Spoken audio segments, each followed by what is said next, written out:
이틀 사이 경기 북부 등에 폭우가 이어지면서 피해가 잇따랐습니다. 경기도 오산시 오산천에 홍수경보가 발령되면서 주민 20여 명이 한때 대피했고 저수지 낚시터에서 2명이 실종됐습니다. 일제강점기부터 6.25 전쟁과 3.15 의거까지 생활기록부를 바탕으로 경남교육 100년을 되돌아보는 이색 전시회가 다음 달 8일까지 창원도서관에서 열립니다. 최근 2년 동안 연안에서 사고가 난 사람 가운데 84%가 구명조끼를 입지 않았습니다. 해난 사고가 많은 여름철을 맞아 해경과 대형마트가 구명조끼 착용 홍보 활동에 나섰습니다. 진주 촉성루는 원형 복원을 입증할 자료가 없어 그동안 국가지정문화유산 승격이 어려웠습니다. 그런데 최근 복원 관련 자료가 잇따라 발견돼 국가지정문화유산 승격에 청신호가 켜졌습니다.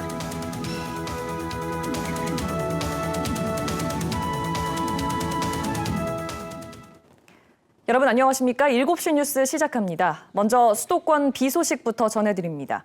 이틀 사이 경기 북부 등에 폭우가 이어지면서 주민 대피와 구조 활동, 침수 피해가 잇따랐습니다. 첫 소식 공민경 기자의 보도입니다.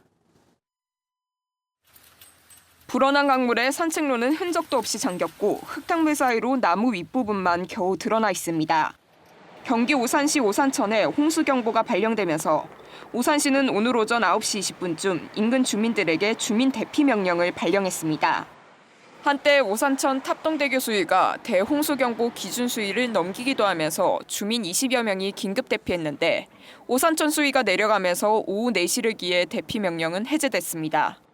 이틀째 집중호우가 쏟아지면서 수도권 21개 지점에 홍수특보가 내려졌습니다. 오후 2시 반 기준으로 최대 홍수량의 70%까지 수위가 높아진 경기 파주시 만장교와 경기 동두천시 송천교 등 모두 6곳에 홍수경보가 발령됐고 최대 홍수량의 50%까지 수위가 높아진 경기 연천군 사랑교와 신천교 등 모두 15곳에는 홍수주의보가 내려졌습니다. 특히 이틀 동안 630mm가 넘는 호우가 집중된 경기 파주시에는 폭우로 인한 피해가 속출했습니다. 새벽 4시 50분쯤엔 파주시 월롱면 문산천에 물이 불어나며 차량 4대가 고립됐습니다. 다행히 차에 타고 있던 5명은 스스로 대피했고 인근 건물에 고립됐던 50대 여성 2명이 소방당국에 구조됐습니다. 오전 9시 50분쯤에는 파주시 방촌로의 한 도로가 산사태로 인해 소실됐고 오전 10시쯤 파주시 월롱면의 공장 컨테이너가 침수로 고립돼 외국인 노동자 등 6명이 구조되기도 했습니다. 오늘 새벽 2시 반쯤 경기 양주시 백서급에서는 산사태로 무너진 옹벽이 인근 주택을 덮치며 이재민 2명이 발생했습니다. 오늘 오전 10시 40분쯤 경기 안성시 고삼저수지의 낚시터에서는 배가 뒤집혀 낚시꾼과 낚시터 관계자 2명이 실종돼 소방당국이 수색 중입니다. 이번 폭우로 경기와 인천 지역에서 32개 학교가 휴교하거나 단축 수업을 하는 등 학사 일정을 조정했습니다. KBS 뉴스 공민경입니다. 경기도 화성에선 공장 단지 일부가 침수됐고 농작물 피해도 잇따랐습니다. KBS 제보 영상으로 본 피해 상황 김청윤 기자가 보도합니다. 폭우로 물이 불어난 경기 오산 경안천. 물이 넘쳐 보행로가 통제됐는데 거센 물살에 난간이 엿가락처럼 휘었습니다. 오전 10시 반쯤 경안천 수위가 3.3m를 기록해 홍수주의보가 발령됐습니다. 경기 평택시 청부금의 한 비닐하우스에 물이 가득 들어찼습니다. 하우스 안에서 키우던 농작물도 각종 농기구들도 물에 잠겼습니다. 박스랑 양파, 마늘, 트랙터, 각종 기계가 잠긴 동에 다 있거든요. 박스값만 해도 지금 뭐 몇백은 될 것 같은데. 오늘 아침 7시 반쯤 경기 화성 향남읍의 한 공장 앞 도로입니다. 폭우로 물이 들이차더니 순식간에 도로가 물바다로 변합니다. 근처 공장도 침수돼 통행이 불가능해졌습니다. 출동한 경찰차도 바퀴가 반쯤 잠겨 움직이지 못합니다. 2년 전에도 좀 지대가 낮아서 피해를 이어가지고 여기 공사를 다 했었거든요. 그래도 한 또 30분에 급남해가지고 공장 내력도 다 남겼어요. 특히 출근 시간 집중호우로 근처 공장 단지에 출근하는 직원들이 큰 불편을 겪었습니다. KBS 뉴스 김청윤입니다. 새벽부터 충남 서해안을 중심으로도 시간당 50mm가 넘는 집중호우가 내렸습니다. 산사태로 주민들이 매몰됐다가 구조됐고 하천이 범람하면서 긴급 대피령이 내려지기도 했습니다. 계속해서 김예은 기자입니다. 충남 서산의 한 주택. 폭우에 쓸려온 나뭇가지와 흙더미가 집을 덮쳤습니다. 창문과 벽이 떨어져 나갔고 집안은 흙탕물에 잠겼습니다. 갑작스럽게 산에서 토사가 몰려들면서 80대 부부를 포함해 5명이 서산 산사태 현장에서 구조됐습니다. 진흙으로 뒤덮인 주택 마당. 빗물을 막기 위해 포대를 높이 쌓아뒀지만 역부족입니다. 집안까지 빗물이 차올라 주민 2명이 구조됐습니다. 충남 당진에서는 학교 2곳에 물이 들어차 학생 1,900명이 집으로 돌아갔고 천병 근처 어시장 전체가 한때 침수됐습니다. 출근하고 집에서 나오기 전에 물 찼다고 해서 급작실에 왔죠. 그런 게 다 찼더라고요. 냉장고가 지금 돌아가는지 안 돌아가는지 모르죠. 하천 주변 도로와 농경지는 침수됐고 지하차도는 운행이 통제됐습니다. 오늘 하루 당진과 서산, 태안 등 충남 서해안 지역에 내린 비의 양은 100mm를 훌쩍 넘었습니다. 당진 삽교천 채운교에는 홍수 경보가 발령됐고 하천변 인근 주민에게는 긴급 대피령이 내려졌습니다. 많은 비로 지반이 약해지면서 충남 아산과 당진, 서산, 태안에는 산사태 경보가, 천안과 예산, 홍성, 부여에는 산사태 주의보가 발령됐습니다. KBS 뉴스 김예은입니다. 자라나는 학생들의 학교 생활과 특이사항들은 학적부, 그러니까 지금의 생활기록부에 흔적이 남지요. 개인의 기록이자 동시에 그 시대를 보여주는 역사 자료이기도 합니다. 일제강점기부터 6.25 전쟁과 3.15 의거까지 생활기록부를 바탕으로 창원 교육 100년을 돌아보는 이색 전시회가 마련됐습니다. 김효경 기자입니다. 1950년 8월 진해중 2학년이던 15살 소녀는 6.25 전쟁의 포화 속으로 뛰어들었습니다. 참전을 위해 나이까지 18살로 속였습니다. 끝을 모르고 시작한 소년의 군 생활은 5년에 걸쳐 이어졌고 지금은 90의 참전 용사가 됐습니다. 머나먼 기억 속 학도병은 지난해 발견된 중학교 피난 학생 명부에서 70여 년 만에 본인의 흔적을 발견했습니다. 대한민국이 오늘날 이렇게 존재하고 있는 것은 어떻게 해서 존재하고 있다는 걸 알리고 싶은 사항인데 이렇게 해서 전체 알려주고 상당히 기분이 좋고. 창원교육지원청이 2022년부터 수집한 교육 역사 자료는 만여 점. 이 가운데 창원 교육 역사를 대표하는 100점을 골라 전시를 열었습니다. 독립운동가 이재성 선생의 생활기록부와 당시 졸업사진, 이재성 선생의 장남의 이야기를 기록한 자료도 전시장을 채웠습니다. 자유와 정의에 대한 열망으로 1960년 3.15 부정선거 규탄 시위에 나섰다가 희생당한 마산고 1학년 김용실 학생의 생활기록부도 관람객을 맞습니다. 어떤 힘든 교육과정, 교육 역사 중에서도 아마 희망이 또 연결되었기 때문에 지금까지 우리나라가 또 그렇게 교육되고 되지 않았나 그렇게 생각이 듭니다. 북면초등학교와 진해중학교, 마산 용마고등학교가 갖고 있던 자료는 창원교육 기록유산으로도 정했습니다. 아주 가치가 높은 것이 있으면 국가적인 보물이나 또는 문화유산으로도 문화재라도 지정될 수 있으면. 가보개혁부터 창원교육 100년이 한자리에 모인 학교기억 창원학교의 재발견은 다음 달 8일까지 창원도서관에서 만날 수 있습니다.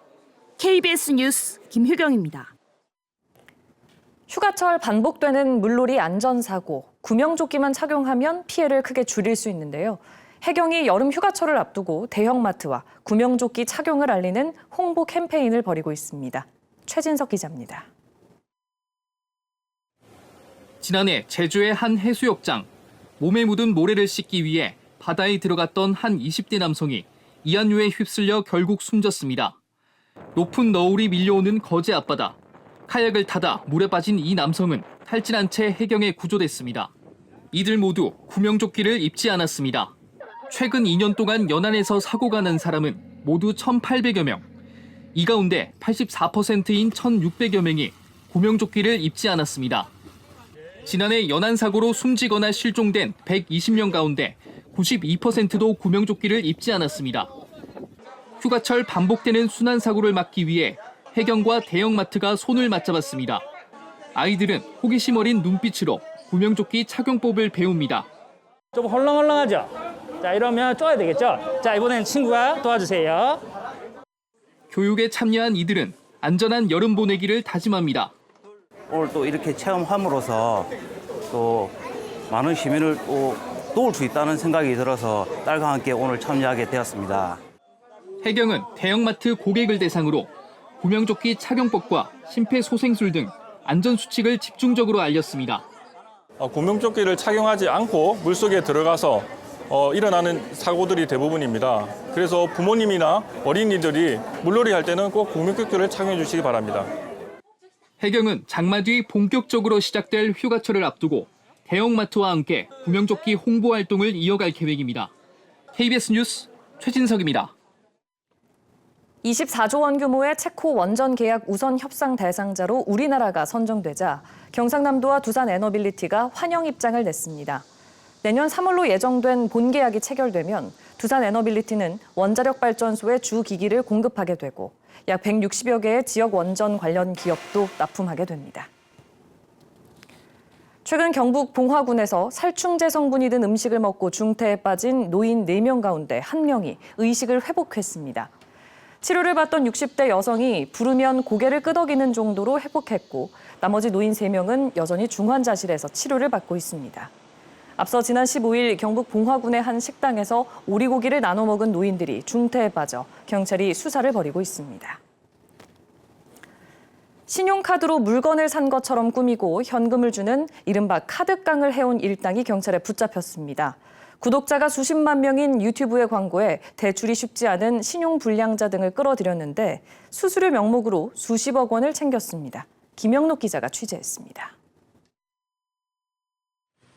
부산 해운대구의 한 아파트 인근 주차장. 고급 승용차 안에 있던 20대 남성이 경찰에 붙잡힙니다. 변호사를 선임할 수 있고 변명할 기회가 있고 급전이 필요한 사람에게 이른바 카드깡을 해주고 수수료를 받아 챙긴 혐의입니다. 일당은 모두 14명. 2022년부터 2년 가까이 15,000차례에 걸쳐 카드깡 결제를 했는데 그 금액만 200억 원에 달합니다. 수수료로 챙긴 돈은 55억 원입니다. 이들은 건강식품 등을 신용카드로 구매한 것처럼 꾸며 결제해주고 물건 대신 현금을 입금해줬습니다. 구독자가 수십만 명에 이르는 유튜브 계정을 빌리고 모바일 상품권을 현금화해주는 업체인 것처럼 속여 광고하면서 단속을 피하기도 했습니다. 급전이 필요한 사람들은 신용 등급이 낮기 때문에 국내 금융기관의 대출이 어렵다는 약점을 이용하였고 실물 신용카드와 신분증만 있으면 어렵지 않게 현금을 마련할 수 있다는 점을 이용하였습니다. 이렇게 벌어들인 범죄 수익금은 수입차와 고가 브랜드 옷 등을 사는 데 탕진했습니다. 경찰은 20대 주범 1명을 구속 송치하고 나머지 13명은 불구속 송치했습니다. 또 카드깡으로 돈을 빌린 뒤 신용카드 회사에 갚지 않은 이용자들도 수사할 계획입니다. KBS 뉴스 김영록입니다. 이어서 진주에서 전해드립니다. 밀양 영남루와 달리 진주 촉성루는 원형 복원을 입증할 자료가 없어 그동안 국가지정 문화유산으로 승격되지 못했는데요. 최근 이와 관련한 중요한 자료가 잇따라 발견됐습니다. 촉성루의 국가지정 문화유산 승격을 위한 청신호가 켜졌다는 분석입니다. 조미령 기자의 보도입니다. 1937년 조선 총독부가 보관하던 진주 촉성루 정면 실측도입니다. 6.25 전쟁 때 불에 탄 뒤 1957년 재건 당시 설계도와 똑같습니다. 자단위로 30분의 1 비율로 작성된 도면으로 초석 위치나 구조 등이 일치합니다. 1957년 진주시가 촉성루 재건공사 허가를 받으면서 문교부 장관에게 보낸 공문입니다. 큰 어려움을 배제하여 원상 복구하고자 함. 이승만 대통령의 원형복원 특별 지시를 강조했습니다. 모두 국립중앙박물관과 국가기록원에 보존된 자료로 촉성루의 원형복원에 힘을 싣고 있습니다. 같다고 보면 괜찮습니다. 그게 동일하다. 그리고 1937년하고 57년에 아마 같은 인물이 관여했을 가능성이 있는 그런 상황으로까지도 좀 이해를 하고 있습니다. 2014년 밀양 영남루와 함께 국보 승격을 신청했지만 고배를 마신 진주 촉성루. 원형 복원을 입증할 자료가 없다는 게 가장 큰 이유였습니다. 이후 경상남도 의회가 촉성루 국가지정 문화재 환원을 촉구하는 대정부 건의안을 통과시켰고 경남연구원이 사적 자료를 찾기 위한 연구 과정에서 이들 자료가 발견됐습니다. 국가지정 문화유산 재지정에 청신호가 켜진 겁니다. 은행 복구 입구가 되었다는 그 자료들을 요번에 저희들이 명확하게 제시를 함으로 인해서 더한층 국가지정문화재 지정에 근접할 수 있는 그런 토대가 되지 않을까. 진주시는 다음 달 촉성루의 국가지정 문화유산 지정을 위한 신청 절차를 밟을 계획입니다. KBS 뉴스 조미령입니다. 경상국립대와 국립창원대가 내일 경상국립대 칠안 캠퍼스에서 상호협력 의향서를 체결하고 1도 1국립대 구축, 상호 학점 인정과 학교시설 공동이용, 공동학위, 학술대회 개최 등을 논의합니다. 한편 권진회 경상국립대 총장은 창원대의 사천 우주항공 캠퍼스 추진에 대해 도내 국립대 간 경쟁은 바람직하지 않다고 밝혔습니다. 행정안전부가 주관한 올해 재난관리평가에서 하동군이 우수기관으로 선정됐습니다. 재난관리 단계별 업무 추진 성과와 실적을 평가하는 사업에서 하동군은 자연재난 대비 실태 점검과 복구사업 관리 역량, 재난 발생 시 신속한 초동조치 역량 분야에서 높은 평가를 받았습니다. 지금까지 진주에서 전해드렸습니다. 최근 고령 운전자들의 교통사고로 인명피해가 나는 사고가 잇따랐지요. 춘천에서는 사고 예방을 위해 상업용이 아니라 일반 승용차를 모는 고령 운전자를 대상으로 운전 능력 측정 검사를 시행하고 있습니다. 이유진 기자의 보도입니다. 횡단보도를 건너는 여성 3명. 빠른 속도로 달려오던 승용차가 그대로 들이받습니다. 지난해 강원도 춘천에서 발생한 이 사고로 여성 보행자 3명이 모두 목숨을 잃었습니다. 사고를 낸 건 80살이 넘은 고령 운전자였습니다. 지난해 강원도에서 발생한 교통사고 사망자의 30% 이상이 고령 운전자에 의해 발생했습니다. 그만큼 고령 운전자의 교통사고 예방이 중요해졌습니다. 춘천시는 고령 운전자 중 희망자 400명을 모집해 이달부터 운전 능력 측정 검사를 시작했습니다. 버스, 택시 같은 상업용 차량 운전자가 받는 검사인데 일반 고령 운전자도 운전이 가능할지 스스로 가늠해보란 취지에서입니다. 검사를 신청한 고령 운전자들은 신호에 따라 버튼을 누르거나 브레이크를 밟습니다. 면허딴 지가 지금 한 30년은 넘었어요. 요즘에 65세 이상이 너무 사고가 많잖아요. 그래서 저도 남의 일 같지 않으니까 저도 자진해서 이렇게 참석하게 되었습니다. 춘천시와 교통안전공단은 일단 연말까지 시범 운영해보고 반응이 좋으면 내년에도 이어가기로 했습니다. 검사 결과 고위험군으로 판별되면 안전교육 등 맞춤형 컨설팅도 받게 됩니다. 인지 능력이라든가 판단 능력이 좀 떨어지신 그런 분들이 좀 있으셔요. 그래서 그런 능력을 좀 향상시키고자 이번 검사 정보는 고령 운전자 안전관리 분석에도 활용될 예정입니다. KBS 뉴스 이유진입니다. 4년 전 충북 충주에서 고등학생 9명이 또래 여학생에게 집단 성범죄를 저지른 사실이 뒤늦게 알려지면서 재판을 받아왔는데요. 1심에서 상당수가 무죄를 선고받아 논란이 됐는데 오늘 열린 항소심에서 대부분 유죄가 인정됐습니다. 보도에 송근섭 기자입니다. 선고 공판이 끝나자 피고인들이 법원을 빠져나옵니다. 고등학생 시절인 4년 전 10대 또래 여학생에게 집단으로 성범죄를 저지른 혐의로 항소심 재판을 받아온 남성들입니다. 지난 2월 나온 1심 선고 결과는 피고인 9명 중 3명만 유죄, 나머지 6명은 피해자 진술이 일관되지 않고 범죄가 충분히 입증되지 않았다는 이유로 무죄가 선고됐습니다. 하지만 항소심 재판부는 피고인 1명을 제외한 나머지 8명의 혐의를 유죄로 인정했습니다.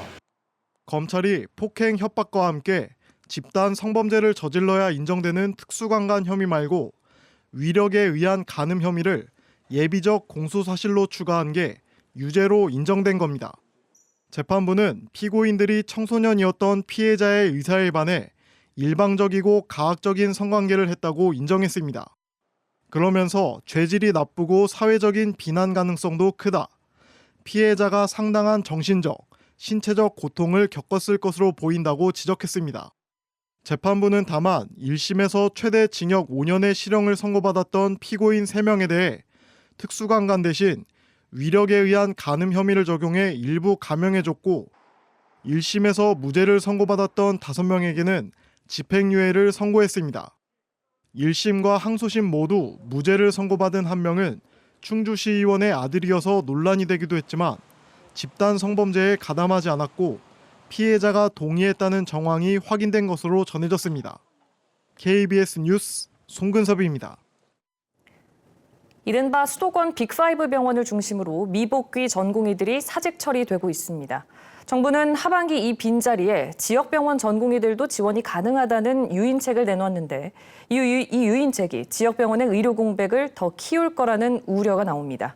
김옥천 기자가 보도합니다. 서울 아산병원 등 이른바 수도권 빅5 병원에서 미복귀 전공의 가운데 사직 수리된 전공의는 730명이 넘습니다. 전체 38%에 달합니다. 16.4%인 211개 수련병원보다 2배 이상 높은 전공의 사직 처리율입니다. 울산대병원 역시 다른 지역의 수련병원처럼 사직서 수리를 보류하고 있습니다. 수도권 대형병원은 기존 전공의를 사직 처리해도 하반기 모집 때 많은 전공의가 지원할 것이라는 자신이 있지만 지역병원은 결혼이 생기면 제대로 충원할 수 없다는 걱정이 반영된 조치로 분석됩니다. 사직 처리하면 다 애들이 다 서울 가는 거 아니냐. 다시 우리 병원으로 복귀하느냐 이제. 이런 상황인데 정부는 하반기 전공의 모집 때 지역병원에서 수도권 병원으로 지원할 수 있다는 유인책까지 내놨습니다.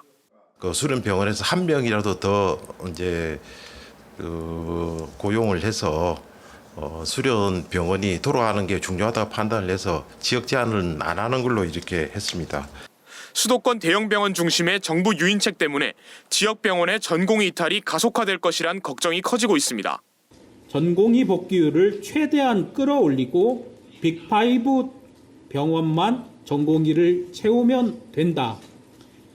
지역 의료든 사람 살리는 의료든 나 몰라라 하겠다라는 얘기밖에 안 됩니다.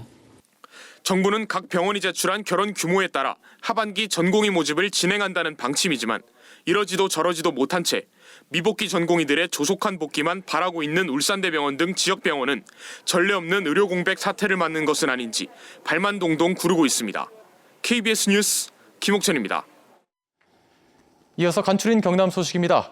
앞서 들으신 것처럼 수련병원들이 이탈한 전공의들에 대해 사직 처리에 들어간 가운데 경남의 전공의 복귀자는 여전히 미미한 것으로 나타났습니다. 삼성 창원병원은 어제 6명이 복귀 의사를 밝힌 것으로 알려졌습니다. 진주 경상국립대병원은 복귀 의사를 밝힌 전공의는 8명, 인턴은 1명으로 알려졌습니다. 창원 경상국립대병원도 전공의 누적 복귀자는 4명으로 변화가 없습니다. 대한적십자사 경남지사가 어제 폭발로 추정되는 불이 난 밀양시 하남읍 아파트에서 구호 활동을 했습니다. 적십자는 직원과 봉사원 20명을 투입해 도시락 300인분과 생수 등을 제공하고 대피 가구에는 담요와 옷 등 구호 세트를 지원했습니다. 밀양시 정신복지건강센터도 내일까지 주민 심리 회복 서비스를 지원합니다. 새내기 교사가 교내에서 숨진 채 발견된 서울 서희초 사건 1주기를 맞아 전교조 경남지부가 오늘 경남교육청 본관 앞에 추모 공간을 마련했습니다. 추모 행사는 사진전과 함께 헌화 행렬과 공연으로 이어졌습니다. 경남교사노조도 오늘 서희초 사건 1주기를 추모하고 교권 회복을 위해 변화가 더 필요하다는 성명을 발표했습니다. 방산 수출 확대를 위해 방위사업청이 주관하는 2024 국방품질 종합학술대회가 오늘 창원 컨벤션센터에서 열렸습니다. 이번 행사는 산업계와 연구기관, 육해군 등 관계자들이 모여 연구 성과를 공유하고 의견을 나누는 자리입니다. 이번 행사에서는 현대로템과 한화에어로스페이스 등 국방체계 기업의 수출품 전시관도 운영됐습니다. 창원지법 진주지원은 남해군 한 아파트에서 흉기를 휘두르고 달아난 혐의로 기소된 50대 A씨에게 징역 7년을 선고했습니다. A씨는 지난 4월 남해군 한 아파트 엘리베이터 앞에서 평소 알지 못하던 50대 B씨에게 흉기를 휘두른 뒤 달아났습니다. 재판부는 불특정인 대상 범죄에 엄벌할 필요가 있다고 밝혔습니다. 오늘 낮 12시 반쯤 거창군 거창읍 한 도로를 달리던 화물차에서 불이 나 8분 만에 꺼졌습니다. 소방당국은 차량 앞바퀴가 과열돼 불이 났다는 운전자 진술을 토대로 정확한 화재 원인을 조사하고 있습니다. 부산지검 동부지청이 오늘 진해경찰서와 거제경찰서 사무실, 한 간부경찰관 관사와 휴대전화를 압수수색했습니다. 검찰은 거제경찰서 한 간부 경찰관이 과거 진해에서 근무할 당시 비위 의혹에 대해 수사하고 있는 것으로 알려졌습니다. 진해와 거제경찰서는 해당 간부 경찰관이 혐의를 부인하고 있다고 밝혔습니다. 지금까지 간추린 경남 소식이었습니다. 최근 서울 아파트 위주로 집값 상승폭이 커지자 정부가 부동산 시장을 안정화하겠다고 나섰습니다. 주택 공급을 늘려 주택가격 안정화를 하겠다는 계획인데 다음 달에 추가 공급 확대 방안도 내놓겠다고 밝혔습니다. 이광열 기자입니다. 기획재정부와 국토교통부 등은 오늘 최상목 경제부총리 겸 기획재정부 장관 주재로 부동산 관계장관 회의를 열고 최근 주택가격 추이와 공급 상황 등을 점검했습니다. 정부는 최근 서울 아파트 등의 가격이 오르는 상황에 대해 지방과 빌라 등의 가격은 떨어지고 있다며 부동산 시장 전반이 과열된 것은 아니라고 평가했습니다. 다만 서울과 수도권 중심의 상승세가 점차 확산되고 있어 현 상황을 엄중하게 인식하고 모니터링을 강화하고 있다고 밝혔습니다.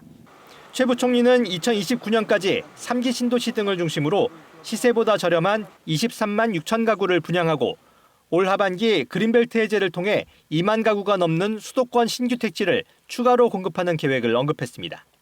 도심 재건축 재개발 사업의 속도와 사업성을 높여 주택 공급을 활성화할 수 있도록 제도를 개선하겠다는 계획도 재확인했습니다. 이와 함께 전세시장 안정을 위해 공공매입임대주택을 당초 12만 가구에서 최소 1만 가구 추가로 공급하는 방안도 내놨습니다. 특히 이 가운데 5만 4천 가구는 수도권에 집중 공급하기로 했습니다.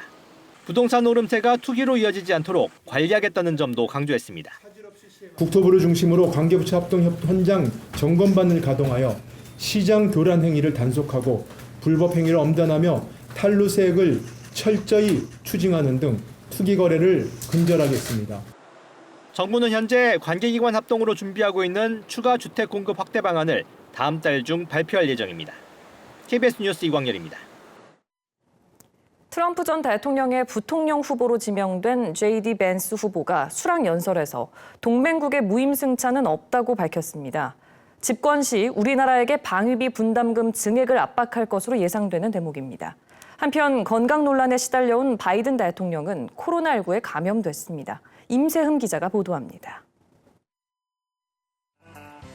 트럼프 전 대통령의 부통령 후보로 발탁된 JD 벤스는 데뷔 무대에서 바이든 대통령이 미국을 약하고 가난하게 만들었다고 비판했습니다. Joe Biden screwed up and my community paid the price. 바이든의 무능한 정책 때문에 미국이 값싼 중국산 제품과 외국 노동력으로 넘쳐났다고 지적하고 트럼프의 미국 우선주의를 강조했습니다. 동맹국이 안보 비용을 지불하게 하겠다는 뜻도 밝혔습니다. No more free rides for nations that betray the generosity of the American taxpayer. 집권할 경우 한국에 방위비 분담금을 대폭 올려달라고 요구할 것으로 예상되는 대목입니다. 트럼프 전 대통령에 대한 공격을 재개했던 바이든 대통령은 코로나19에 감염돼 외부 일정을 중단했습니다. 괜찮다고는 했지만 바이든 대통령은 전용기 계단을 오를 때 힘겨워하는 모습을 노출했습니다. AP통신의 여론조사에서 민주당 지지층의 65%는 바이든 대통령이 후보에서 물러나야 한다고 답했습니다. 특히 이들 민주당 지지층 가운데 바이든 대통령이 대선에서 승리할 것으로 믿는 응답자는 37%에 그쳤습니다. KBS 뉴스 임세웅입니다.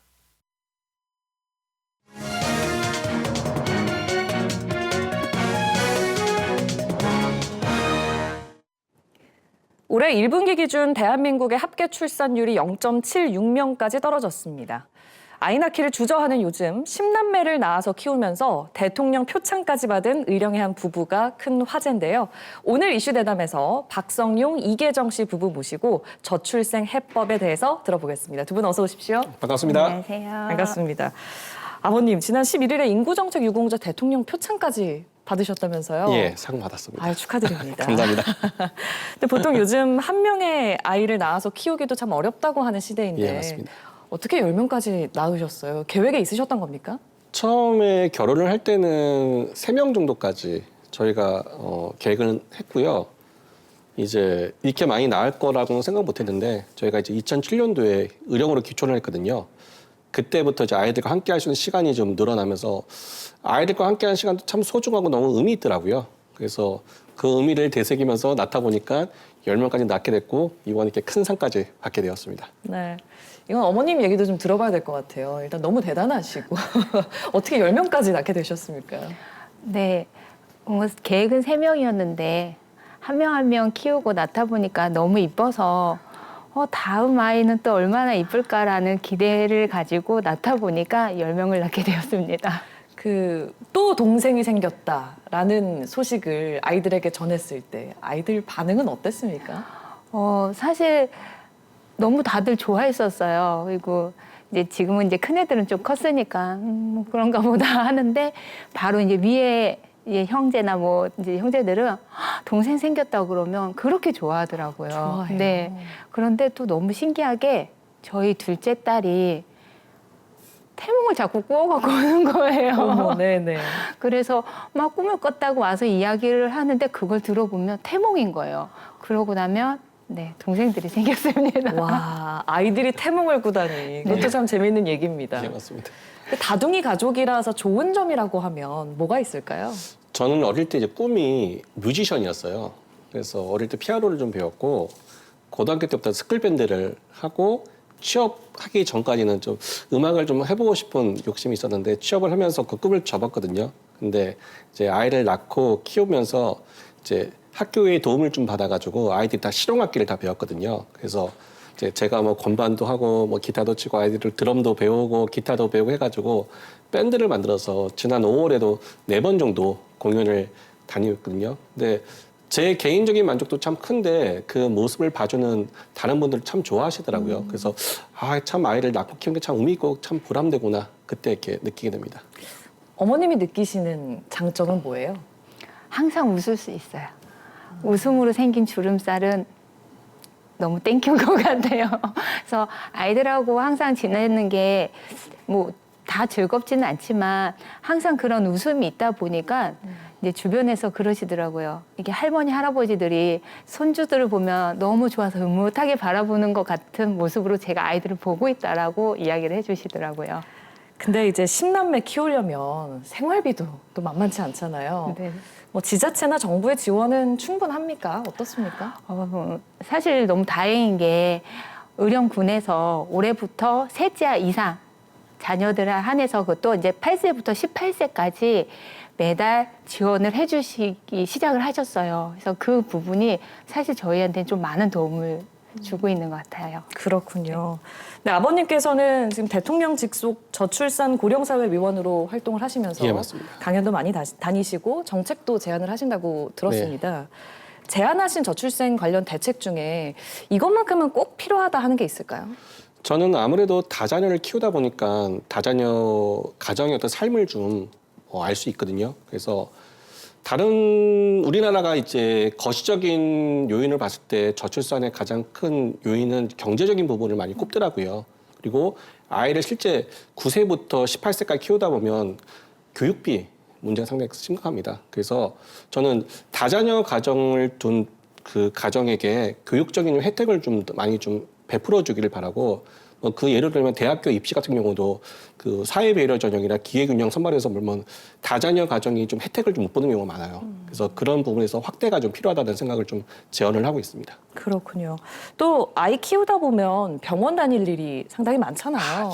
그래서 지역의 의료 현실에 대해서도 할 말씀 많으실 것 같아요. 예, 이게 뭐 늘 되돌아오지 않는 메아리 같은 느낌인데 이제 진짜 아이를 키울 때 가장 어려운 게 병원 문제더라고요.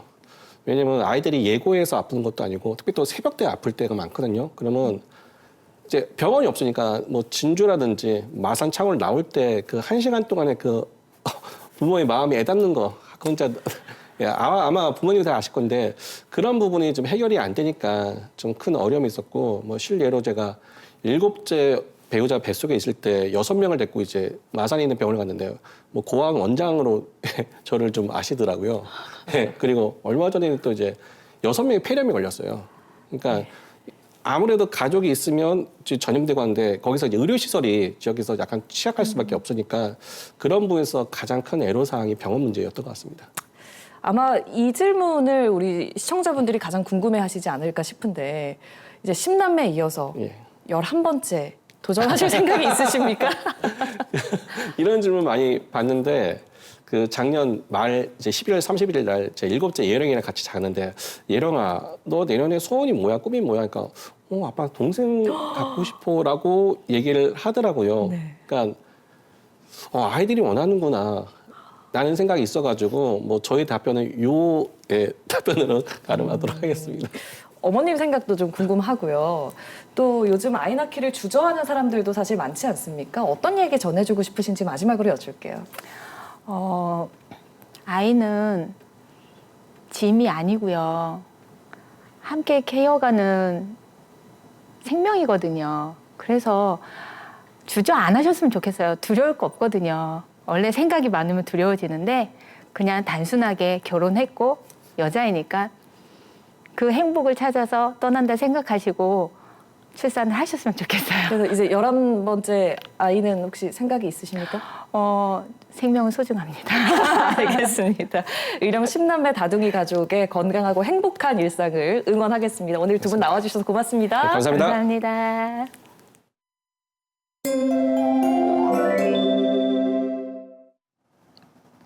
오늘 수도권을 포함한 중부를 중심으로는 매우 강한 비가 쏟아졌습니다.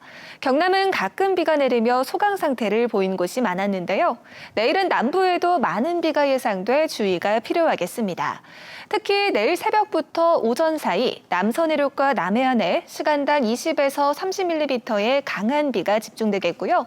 내일까지 우리 지역에 30에서 80mm 정도의 비가 더 내리겠습니다.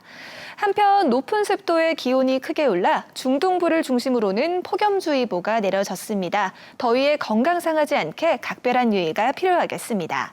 내일 아침 창원이 24도, 통영이 23도 예상됩니다. 한낮에는 창원이 31도, 의령이 29도로 대부분 지역이 오늘과 비슷하겠습니다. 다만 남해안을 중심으로는 강한 바람과 함께 안개를 주의하셔야겠습니다. 서부 지역도 진주가 24도, 거창이 23도로 출발하는 아침이겠고요. 한낮에는 합천이 30도, 하동 29도 예상됩니다.